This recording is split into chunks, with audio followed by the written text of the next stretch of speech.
Sekarang pun kita ada di masjid, boleh jadi banyak lumuran dosa yang pernah kita lakukan. Ya, tidak ada yang sempurna. Ada kesalahan, mungkin sebelum berangkat ke sini ada dosa yang diperbuat. Ada kesalahan yang dilakukan. Jangan tunggu untuk bertobat dengan mengakhirkan di akhir waktu. Ya, sungguh orang-orang yang menggantungkan waktu tobatnya itu di waktu-waktu yang panjang, sehingga boleh jadi maut datang lebih cepat dari apa yang dia duga.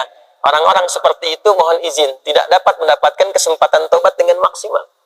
Maka kalau kita sadar berbuat salah, kata Allah, hei, jangan malu untuk kembali kepadaku, karena aku lah Ghafur. Allah mengingatkan kita untuk terus meningkatkan bekal kebaikan sebelum kita berpulang pada Allah Subhanahu wa Ta'ala. Pastikan semua kegiatan kita punya nilai di hadapan Allah.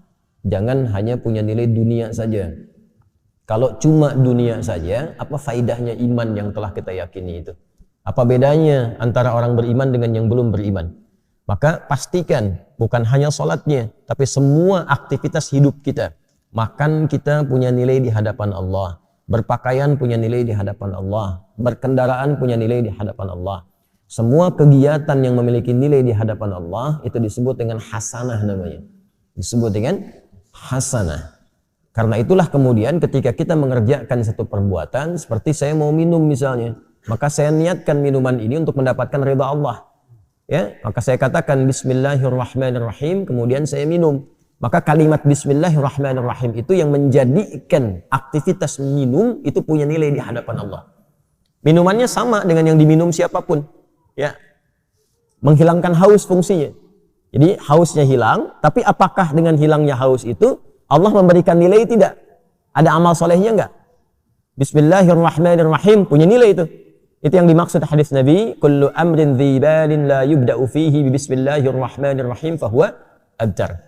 Ya, setiap perbuatan baik, ingat yang baik ya, bukan perbuatan buruk. Bukan korupsi pakai bismillah misalnya, tidak, enggak boleh itu. Ya, mencuri pakai bismillah, tidak. Semua perbuatan baik. Dzibalin itu yang dibenarkan oleh akal dan hati kita itu benar. Jadi sesungguhnya kalau orang berbuat salah, hatinya pasti menolak. Ya, hatinya menolak, itu bal. Ma fi balika, apa sih yang ada dalam hatimu itu? Ya, kan saya sering katakan begini kalau ingin menguji ya. Anda keluar dari masjid untuk ngetes, bukan dilakukan terus, bukan ya. Untuk ngetes, coba iseng-iseng pakai misalnya, dipakai iseng, bukan dipakai pulang ya. Dipakai iseng misalnya sendal orang lain. Masukin dulu, tes. Itu hati kecil pasti mengatakan, ya itu bal, hati kecil mengatakan, hei itu bukan punya kamu. Pasti itu secara otomatis. Ya, secara otomatis. Lepas lagi tuh, jangan dipotong videonya ya. Saya mesti potong-potong video tuh. Ya, itu ngecek itu seperti itu, hatinya pasti akan protes. Nah, jadi Nabi pernah mengatakan istafti qalbak. Ya, coba tanya hatimu yang paling dalam. Kedalaman hati itu disebut dengan bal namanya. Ma fi balik, ma baluk. Apa sih isi hatimu itu yang membimbing pikiranmu itu? Ya? Nah, dari situ kullu amrin dzibalin, setiap perbuatan baik yang dibenarkan oleh hati kita, membimbing pikiran kita, tapi tidak diiringi dengan Bismillahirrahmanirrahim. Ya, fahuwa abtar. Maka terputus nilai keberkahannya. Artinya nggak ada nilai di hadapan Allah, cuma dunia saja. Nah, setiap perbuatan baik yang diniatkan untuk mendapatkan ridha Allah itu disebut dengan hasanah. Poinnya 10. Setiap perbuatan baik itu poinnya berapa? 10. Itu yang dimulai di Al-An'am ayat 160 tadi. Man jaa'a bil hasanati falahu 'asyru amthaliha. Siapa yang mengerjakan satu perbuatan baik, punya nilai di hadapan Allah, maka nilainya diperintahkan pada malaikat mencatat 10 kebaikan. 10 itu tadi standarnya ya, bukan 1, 2, 3, 4, tidak. 1 kedua ya potensinya 500 tahun. 2 ketiga 500 tahun. 3 keempat 500 tahun.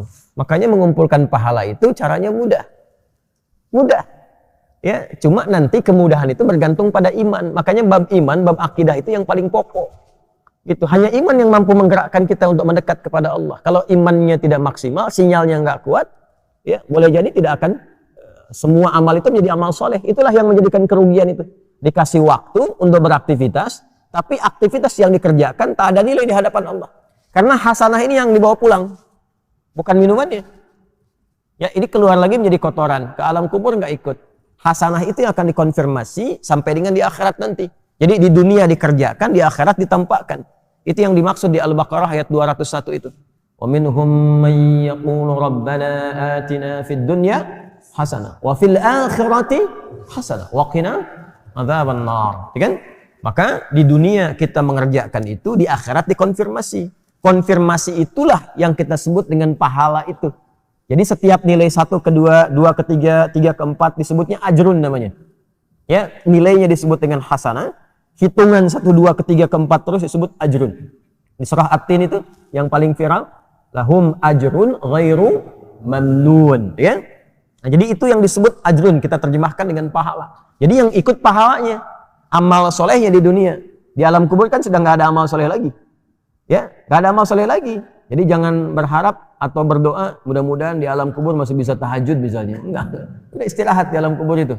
Tinggal ditampakkan pagi dan petang itu, ya, ditampakkan kenikmatan surganya nanti. Kalau dia insan beriman, hadis riwayat Umar bin Khattab radhiyallahu taala anhu tentang sifat surga. Nanti ada kitab Bad'ul Khalqi di dalam Sahih Al-Bukhari. Nanti di subtopiknya yang ke-9 itu tentang sifat abwabil jannah, sifat tentang pintu-pintu surga.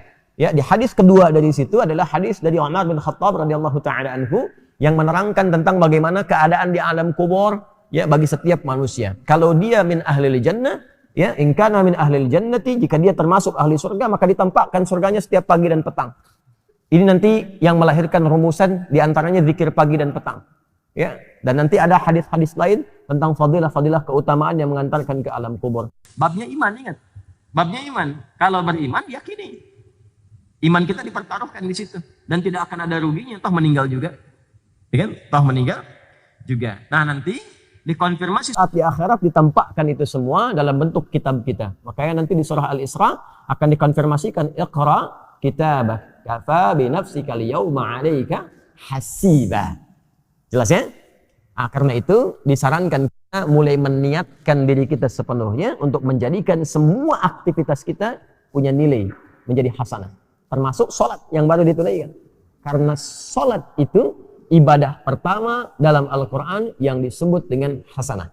Quran surah ke-11 Hud di ayat 114. Aqimis sholata tarafain nahar wa zulafan minal layl innal hasanati yudhibnas sayyiat. Kan? Tunaikan sholat dari mulai pertengahan siang sampai dengan ke malam, ya, dari mulai terus sampai dengan subuh sampai dengan ke isya. Innal hasanat, semua salat yang dikerjakan itu menjadi hasanat, jamak dari kata hasanah. Jadi salat disebut dengan hasanah. Karena itu rumusan ibadah kita yang dicontohkan dalam Al-Qur'an, begitu kita akan ucapkan dan mohon kepada Allah menjadi hasanah, salat didahulukan. Inna salati, teruskan ayatnya, wa nusuki wa mahyaya wa mamati lillahi rabbil alamin. Dan ini nanti akan menjadi salah satu di antara 12 doa iftitah. Doa iftitah itu ada 12. Nanti di Sunan Abu Daud yang sangat menyenangi doa ini, itu di antaranya sahabat Ali bin Abi Thalib. Sayyidina Ali bin Abi Thalib radhiyallahu taala anhu itu sangat senang dengan doa ini. Beliau membaca dalam salatnya itu, wajjahtu wajhiya lilladzi fataras samawati wal arda hanifan musliman wa ma ana minal musyrikin. Inna salati wa nusuki wa mahyaya wa mamati lillahi rabbil alamin. La syarika lahu wa bidzalika umirtu wa ana minal muslimin wa ana awwalul muslimin, dengan dua riwayat. Nanti yang Abu Hurairah itu yang meriwayatkan yang Allahumma ba'id, yang Ali bin Abi Thalib yang meriwayatkan wajjahtu. Yang di situ terdapat inna salati. Jadi kita berikrar tuh. Bukan hanya salat kita, semua ibadah kita. Semua ibadah kita, wa nusuki, wa mahyaya, semua kegiatan hidup kita. Ya, wa mamati, sampai kita wafat. Jadi barusan tuh kita berikrar, selesai salat subuh, mulai selesai subuh ini, semua kegiatan kita mesti punya nilai di hadapan Allah Subhanahu wa taala. Itu ikrarnya. Jangan sampai berbuat maksiat. Awas, hati-hati. Maka ditutup nanti di ayat 165-nya. Awas, di ujung ayatnya nanti, inna rabbaka sari'ul iqab wa innahu ghafur rahim. La ghafurur rahim. Hei, ingat ya, kalau kamu berbuat salah, Allah itu cepat hukumannya. Tapi dalam saat yang bersamaan, Allah sangat maha pemaaf dan pengampun dari segala dosa-dosamu. Maksud rangkaian ayat ini begini, nggak ada di antara kita yang sempurna.